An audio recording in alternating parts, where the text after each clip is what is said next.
सबों को जय यीशु। कल हम उपवास किस प्रकार करना है उसके बारे में मनन किए हैं।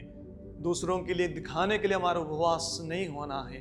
हमारे उपवास ईश्वर देखते हैं और उपवास भक्ति का एक कार्य है। तो ईश्वर के लिए हम उपवास करना है और दूसरों के लिए नहीं है या दूसरों को दिखाने के लिए नहीं होना है हमारे उपवास। उसके बारे में कल हम मनन चिंतन किया है।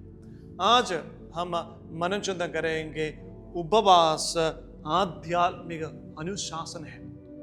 Fasting is a spiritual discipline. हमारे जीवन में जब कुछ चीज़ों को हम छोड़ देते हैं, विशेषकर खाना को हम छोड़ देते हैं, कुछ चीज़ों को हम वर्जित करते हैं, उसी के कारण हम अपने शरीर को एक तपस्या के रूप में बनाते हैं, अपने शरीर को हम नियंत्रण में रखते हैं।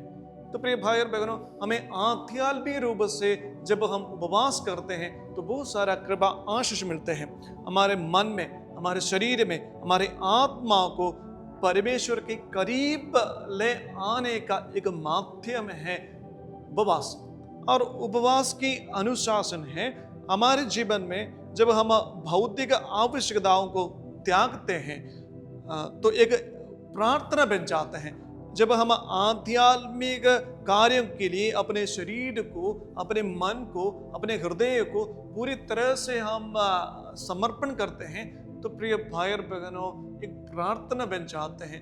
अपने शरीर को एक तपस्या के रूप में पूरी तरह से प्रभु के समक्ष प्रकट करने के लिए हमें कृपा मिलते हैं।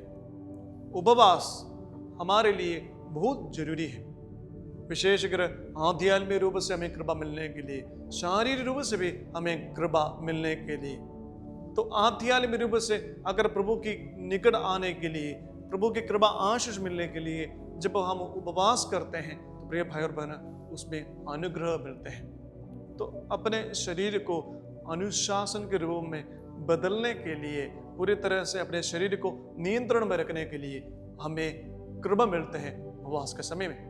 हम देखते हैं प्रभु मसीह जो उपवास किया है, 40 दिन वो मरुभूमि में प्रार्थना किया है, उसके तुरंत परीक्षा आ जाता है, शैतान आ जाता है। तो परीक्षा जब आते हैं, परीक्षा के साथ शैतान हमारे पीछे आ जाते हैं तो उसको भगाने के लिए, दूर करने के लिए उपवास बहुत जरूरी है। उपवास के जरिए हमारे लिए शक्ति मिलते हैं शैतान के समक्ष लड़ने के लिए।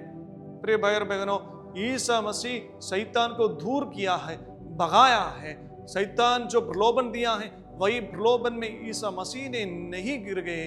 प्रभु उनकी शक्ति के साथ शैतान को दूर कर दिया है। केवल एक ही कारण से है, वो उपवास तपस्या के कारण है।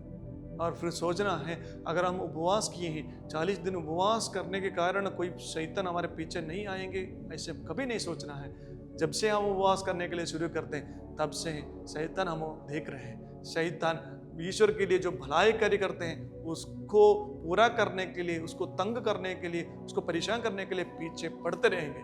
क्योंकि ईश्वर के पीछे शैतान अगर आ गए हैं तो हम निरे मनुष्य के पीछे कितना ही शैतान प्रलोभन में ढालने के लिए खोजते रहेगा।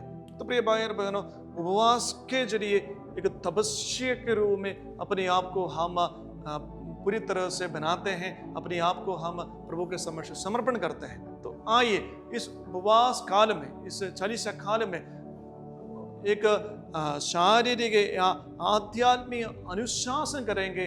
अपने आप को पूरी तरह से नियंत्रण में रखेंगे, हमारे शरीर को। हम देखते हैं योएल नबी का ग्रंथ में अध्याय 2 पद संख्या 12 में हम देखते हैं प्रभु ये कहता है, अब तुम लोग उपवास करो और रोते तथा शोक मनाते हुए पूरे हृदय से मेरे पास लौट आओ। जब तक हम उपवास करते हुए, प्रार्थना करते हुए प्रभु के पास लौट आने के लिए हम प्रयास करेंगे, प्रभु हमें शक्ति देंगे। और ईसा मसीह ने भी हमें बताते हैं उपवास और प्रार्थना के जरिए इन सारे बंधनों को दूर नहीं कर सके।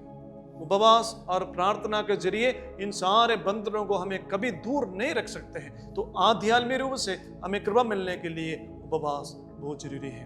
तो प्रभु हमें आशा करते हैं, प्रभु हमें बुलाते हैं कि उपवास के जरिए अपने आप को प्रभु के समक्ष समर्पण करने के लिए और उपवास आध्यात्मिक और शारीरिक अनुशासन बन जाने के लिए अपने वासनाओं को छोड़ते हुए पूरी तरह से अपने आप को प्रभु के समक्ष समर्पण करने के लिए हम कोशिश करेंगे। पिता, पुत्र और पवित्र आत्मा के नाम पर आमीन।